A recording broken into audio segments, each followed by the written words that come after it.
ಹಾಕ್ಬಿಟ್ರು ಎಲ್ಲ ಅವ್ರವ್ರ ಸ್ವಾರ್ಥಕ್ಕೆ ಬದುಕ್ತಾರ್ರಿ. ಇವನ್ ಕಂಡ್ರೆ ಅವ್ನಿಗಾಗಲ್ಲ, ಇವ್ನು ಕಂಡ್ರೆ ಅವ್ನಿಗಾಗಲ್ಲ, ಅವ್ನು ಕಂಡ್ರೆ ಇವನಾಗಲ್ಲ. ರಾತ್ರಿ ಅದೇ ಒಂದು 90 ಫೋನ್ಸ್ಕೊಂಡು ಇಬ್ಬರು ಏನೇನು ಸೈನ್ ಹಾಕ್ಬೇಕು ಫೈಲ್ಗಳಿಗೆ ಸೈನ್ ಹಾಕ್ಸ್ಕೊತಾ ಇರ್ತಾರೆ.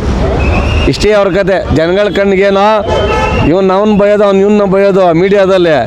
ರಾತ್ರಿ ಎಣ್ಣೆ ಹೊಡ್ಕೊಂಡು ಇವನ್ ಫೈಲ್ಗೆ ಅವ್ರ ಸೈನ್ ಆಯ್ತದ, ಅವ್ರ ಫೈಲ್ಗೆ ಇವ್ನು ಸೈನ್ ಆಯ್ತೈತಿ. ಇಷ್ಟೇ ಕತೆ ಇವ್ರದ್ದು. ಜನಗಳಿಗೆ ಕರೆಕ್ಟಾಗಿ ನ್ಯಾಯ ಒದಗಿಸಿ ಜನಗಳಿಗೆ ಅಭಿವೃದ್ಧಿ ಮಾಡಿ ಜನಗಳಿಗೆ ಸೇವೆ ಮಾಡ್ಬೇಕನ್ನೋರು ಯಾರೂ ಇಲ್ಲ. ಇಬ್ಬರೇ ಮೂವರೇ ಸೇವೆ ಮಾಡ್ತಾ ಇರೋದು ನಮಗೆ ತಿಳಿದ ಮಟ್ಟಿಗೆ. ಮಿಸ್ಟರ್ ಕಂದಾಯ ಸಚಿವ ಕೃಷ್ಣ ಬೈರೇಗೌಡರು, Santosh Lad, very beautiful and very good minister Bengaluru city. Karnataka ಗೌರ್ಮೆಂಟಲ್ಲಿ ಸದ್ಯಕ್ಕೆ ಕೆಲಸ ಮಾಡ್ತಾರಂಥ ವ್ಯಕ್ತಿಗಳಂದರೆ ಕೃಷ್ಣ ಬೈರೇಗೌಡ, ಸಂತೋಷ್ ಲಾಡ್. ಅದು ಬಿಟ್ಟರೆ UT ಖಾದರ್ ಅವರು ಸ್ಪೀಕರ್ ಆಗಿದ್ದಾರೆ.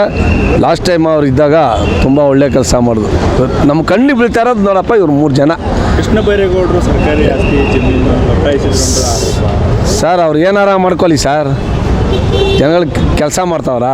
ಈಗ ಅವರು ಸರ್ವೆ ಡಿಪಾರ್ಟ್ಮೆಂಟ್ ಬಂದರೆ, ಕಂದಾಯ ಡಿಪಾರ್ಟ್ಮೆಂಟ್ ಬಂದರೆ ಯಾವ್ಯಾವ ರೂಲ್ಸ್ ತಂದವ್ರೆ ಕಂದಾಯ ಡಿಪಾರ್ಟ್ಮೆಂಟಲ್ಲಿ, ಎಷ್ಟು ಯೂಸ್ ಆಗುತ್ತೆ ಜನಗಳಿಗೆ.